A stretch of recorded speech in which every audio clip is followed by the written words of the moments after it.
Neema ya Bwana wetu Yesu Kristo na upendo wa Mungu, ushirika wa Roho Mtakatifu ukae na sisi sote sasa na hata milele. Amen.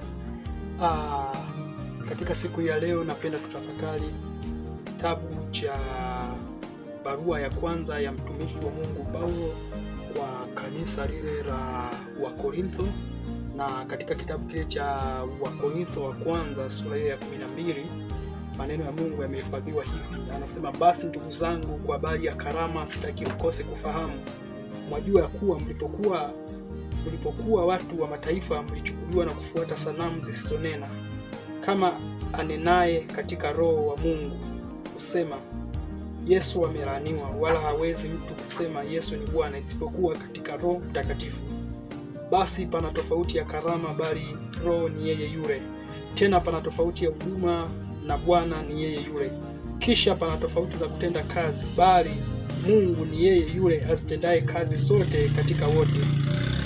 Lakini mtu mmoja hupewa ufunuo wa Roho kwa kufaidiana. Maana mtu mmoja kwa Roho apewa neno la hekima, mwingine apewa maarifa kama apendavyo Roho yeye yule, mwingine imani katika yeye yule, na mwingine karama za kuponya katika Roho yule mmoja, na mwingine matendo ya miujiza, mwingine unabii, mwingine kupambanua roho, mwingine aina za lugha, na mwingine tafsiri za lugha. Lakini kazi hizi zote huzitenda Roho huyo mmoja yeye yule, alimgawia kila mtu peke yake kama apendavyo yeye. Bwana Yesu asifiwe sana. Wapendwa, mtumishi wa Mungu analiandikia kanisa la Wakorintho ambalo lilikuwa limejaa ishara, maajabu na mambo mbalimbali ambayo yalikuwa yakiendelea pale. Lakini mimi nalipa somo hili kichwa kinachosema ya kwamba upendo ni kipimo cha kweli cha huduma. Upendo ni kipimo cha kweli cha huduma. Mtumishi wa Mungu Paulo analiandikia kanisa la Korintho, kanisa lililokuwa na karama nyingi sana, mambo ya lugha, unabii, miujiza, uponyaji na mambo mbalimbali. Lakini pamoja na karama hizo bado kulikuwa na migawanyiko ndani yao. Pamoja na karama hizo bado kulikuwa kuna mashindano ndani yao. Pamoja na karama hizo bado kulikuwa kuna majivuno ndani yao. Na pamoja na karama hizo bado kulikuwa kuna kukosa upendo. Ndiyo maana mtumishi wa Mungu Paulo anaandika huu waraka wa kwanza kwenda kuwaambia nini cha kufanya. Anawaalika kwamba nini cha kufanya. Ndiyo maana Paulo hakutaka karama, bali aliweka mpangilio. Ndiyo maana Paulo hakukataa zile karama, bali aliweka mpangilio wa Mungu na akaonyesha njia iliyo bora zaidi ambayo ni upendo. Tunaona hapa maneno ya Mungu yanatuambia Roho yeye apendavyo. Roho yeye apendavyo. Kwa hiyo kila mtu amepewa karama, kipawa, kipaji kulingana na Roho yeye Mtakatifu apendavyo. Kipaji ni nini? Kipaji ni uwezo wa kitofauti ambao Mungu anamjalia mtu apendavyo yeye kwa ajili ya manufaa ya kanisa la Mungu na manufaa ya jamii kwa ujumla. Kwa hiyo ziko karama mbalimbali ambazo Mungu ameziachilia. Viko vipaji mbalimbali ambavyo Mungu ameviachilia ndani ya kanisa, ambavyo matokeo yake ni kwamba ni kwa ajili ya kuliinua kanisa, ni kwa ajili ya kuimarisha umoja ndani ya kanisa, ni kwa ajili ya kuimarisha upendo na ushirika ndani ya kanisa. Ndiyo maana kainua hizi karama. Wengine maneno ya maarifa, wengine neno la hekima, wengine neno la maarifa, wengine uponyaji, wengine matendo ya miujiza, wengine unabii. Lakini yote hayo yamewekwa kwa ajili ya kujenga hili kanisa, kwa ajili ya kuliweka kanisa pamoja, kwa ajili ya kuliweka kanisa chini ya kichwa cha Kristo, chini ya unyenyekevu wa Kristo. Ndiyo maana sasa mtumishi wa Mungu Paulo anaona ndani ya kanisa kuna migawanyiko pale Korintho. Na katika nyakati hizi mtumishi wa Mungu Paulo angekuwa anaandika barua, angeandika kwenda kwa makanisa ya mahali mbalimbali, akionesha kwamba hizi karama si mtu anapewa si kwamba hizi karama ni kwamba mtu anaomba ili apate. Hapana, bali Roho Mtakatifu anamjalia apendavyo yeye Roho Mtakatifu. Kwa hiyo hizi karama si kwamba mtu anataka au zinapatikana kwa kuomba sana au zinapatikana kwa kufunga sana. Hapana, bali ni Roho Mtakatifu anavyomjalia mtu. bali ni Roho Mtakatifu anavyomkirimia mtu, bali ni Roho Mtakatifu anavyomuinua mtu, anavyombariki mtu. Sasa akishambariki kwa hizi karama, kwa hizi mibaraka ya karama mbalimbali, unakuta kwamba baada ya hapo kunatokea matendo ya miujiza. Baada ya hapo tunakuta watu wanamtukuza Mungu. Baada ya hapo tunakuta kanisa linakuwa kwa umoja. Sasa ukishaanza kuona kwamba katika karama hizi kuna migongano ndani ya kanisa, yupo roho ya kujiinua, kujiona mimi ninafaa, huyu hafai, kujiona mimi nimekaa sawa, huyo hajakaa sawa, tunakuwa tunakosea, kwa sababu mtumishi wa Mungu Paulo na Mungu mwenyewe amekusudia hizi karama ziwe kwa ajili ya ujenzi wa kanisa, kwa ajili ya kujenga mwili wa Kristo ambao ndio kanisa. Sasa mwili wa Kristo ni nini? Mwili wa kanisa, mwili wa Kristo ni ushirika wa waaminio ambao kwa lugha nyepesi tunaweza kusema kwamba ndio kanisa. Sasa hili kanisa limepewa bahati, limepewa uwezo, limepewa nafasi katika kanisa. Wako waliopewa neno la maarifa, wako waliopewa neno la hekima, wako waliopewa neno la ufahamu. Yote hayo ni kwa ajili ya kusaidia ujenzi wa kanisa. Kwa hiyo mtumishi wa Mungu Paulo anaandika hizi nyaraka akiwatia moyo watu wa Galatia, akijaribu kuonesha kwamba watu wa Galatia walikuwa na karama nyingi, lakini walikuwa na migawanyiko ndani yao. Lakini neno hili linakuja hata katika kanisa la leo, linakuja hata katika jamii ya sasa. Mtu unapokuwa na kipawa, unapokuwa na nafasi, unapokuwa na karama ambayo Mungu amekujalia, Mungu hajakujalia tu ikunufaishe wewe tu, bali amekusudia iwanufaishe na wengine, bali amekusudia inufaishe na jamii kwa ujumla, bali amekusudia jamii inayokuzunguka pia inufaike, imtukuze Mungu kupitia wewe. Ndio maana mwandishi mmoja wa kitabu alisema ya kwamba tajiri ni yule mtu anayetumia rasilimali zake kwa ajili ya kuinua jamii kwa ujumla. Akasema utajiri hauna maana yoyote endapo mtu atakuwa na maisha mazuri lakini jamii inayomzunguka inataabika. Mtu anapokuwa na vyakula vya kutosha ndani na wakati kuna watu wanakufa nje, ule utajiri wake hauna manufaa yoyote. Kwa hiyo unakuta mtumishi wa Mungu na amri inavyozungumza kwamba pendaneni, na amri kubwa ndiyo hii: mpende Bwana Mungu wako kwa moyo wako wote, kwa akili zako zote, na mpende jirani yako kama nafsi yako. Sasa unakuta hizi karama kumbe zimewekwa kwanza kwa ajili ya kumpenda Mungu, kumtukuza Mungu, kumwabudu Mungu, lakini pia zimewekwa kwa ajili ya jirani zetu, ndugu zetu, ili zifanyike daraja kwa wengine, ili zifanyike baraka kwa wengine, ili zifanyike neema kwa wengine. Sasa unakuta hizi karama inatakiwa ziwepo kwa ajili ya kulijenga kanisa. Hizi karama inatakiwa ziwepo kwa ajili ya kulijenga kanisa, kuliinua kanisa. Kanisa linapopita katika magumu, kanisa linapopita katika changamoto, hizi karama zinawekwa kwa ajili ya kuliinua kanisa, kwa ajili ya kuinua jamii yetu, kwa ajili ya kuinua watu wanaopita katika matatizo. Kwa hiyo hizi karama ziko ndani ya kanisa kwa ajili ya kuimarisha umoja na ushirikiano. Hakuna karama inayotakiwa kujivuna, hakuna karama inayotakiwa kuonekana kwamba hii ndio bora zaidi. Kila karama imewekwa rasmi kwa ajili ya kazi maalum na kwa ajili ya manufaa maalum. Ndiyo maana sasa tunasema ya kwamba kila mwanadamu, kila mtu ameumbwa na kusudi maalum ndani ya maisha yake, na ameumbwa akiwa ana mpango wa Mungu kamili.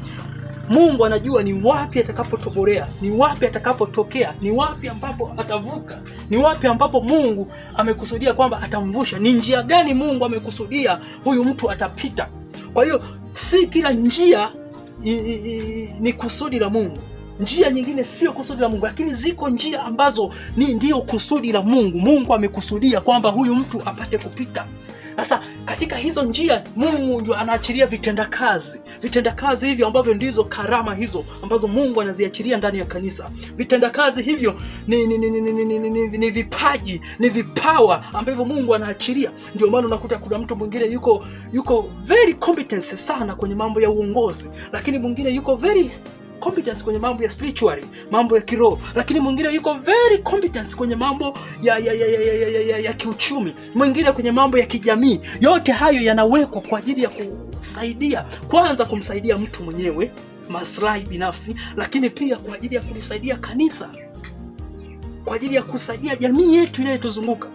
kwa ajili ya kusaidia viongozi wetu, kwa ajili ya kusaidia taifa letu, kwa ajili ya kusaidia ulimwengu huu. Kwa hiyo vyote hivyo mtu anapewa kwa ajili ya kusaidia. Sasa huwezi ukatambua karama yako kama hujampokea Yesu kwa Bwana na Mwokozi wa maisha yako. Huwezi ukatambua karama yako, huwezi ukatambua kusudi ambalo Mungu amekuumbia kama hautakuwa na nafasi ya kumkaribisha huyu Mungu kuwa karibu na wewe, kumkaribisha huyu Mungu kwa njia ya ubatizo, kwa njia ya kuongozwa sala ya toba, kumkaribisha huyu Mungu kuwa karibu na wewe. Huwezi kutambua kusudi ambalo Mungu amekuumba nalo ndani ya maisha yako pasipo kumpa yeye nafasi apate kujipambanua, apate kujidhihirisha. Ndiyo maana sasa tunahimizwa watu wote tumtafute huyu Mungu, tumtegemee huyu Mungu, maana anasema kwamba yeye hujishughulisha sana na mambo yetu. Yeye hujishughulisha sana na mambo yetu. Yale yaliyoshindikana, yale yaliyo magumu, huyu Mungu anajishughulisha nayo. Anajishughulisha na mambo yetu, mambo ya kiuchumi, mambo yote. Maana amesema ya kwamba yeye akeshaye akesha bure. Bwana asipoilinda nyumba, yeye alinda bure, akesha bure. Bwana asipolinda mji, wao walindao walinda bure. Kwa sababu yeye Mungu ndiye asili ya ulinzi. Yeye Mungu ndiye asili ya kila kitu kinachoonekana. Yeye Mungu ndiye msaada wetu na tumaini letu katika nyakati zote. Kwa hiyo hizi karama lazima zitumike kwa ajili ya manufaa ya ujenzi wa kanisa, kwa ajili ya manufaa ya jamii, kwa ajili ya manufaa ya taifa letu. Kwa hiyo ukiona umepewa karama na Mungu, wewe ni muombaji, omba sana.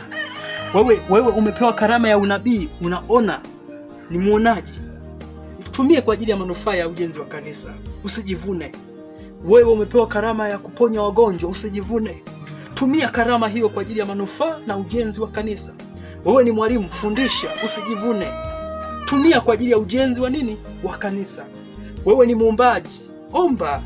Wewe umepewa karama neno la maarifa, toa neno la maarifa ili watu wanufaike, watu wapate kumkiri Bwana ya kuwa ni Mwokozi wa maisha yetu. Na hapa mwishoni ninapomalizia, nataka niseme tu kwamba mwanadamu huyu ameumbwa akiwa na kusudi maalum. Yeye ni wa pekee, hakuna mtu ambaye ameumbwa kimakosa. Lakini huyu mwanadamu, iko njia ambayo Mungu amekusudia aipite ili apate kufanikiwa hapa chini ya jua na hata kurithi ufalme mbinguni. Lakini huyu mwanadamu pia ameumbwa akiwa na maslahi binafsi, lakini hayo maslahi binafsi, hizo tamaa binafsi tunazikabidhi mbele ya Kristo Yesu ili zisije zikavuka mipaka, zikaibua choyo, zikaibua mauaji, zikaibua dhambi. Kwa hiyo kila mwanadamu ameumbwa kwanza na maslahi binafsi. Anaposema kwamba mpende Bwana Mungu wako kwa moyo wako wote, kwa roho yako yote, kwa akili yako yote, na jirani yako kama nafsi yako. Kwa hiyo kumbe kujipenda kunaanza kwanza sisi, ndipo tunahudumia wengine. Lakini sasa katika hilo maslahi yao binafsi tunaweka ndani ya msalaba wa Kristo Yesu ili yasije yakazua yakaibua choyo. Lakini huyu mwanadamu ameumbwa akiwa na nguvu, uwezo, neema na hekima. Amepewa uwezo wa kuchagua njia iliyo sahihi na isiyo sahihi. Kwa hiyo anasema ya kwamba nimekuwekea mbele yako uzima na mauti, chagua leo.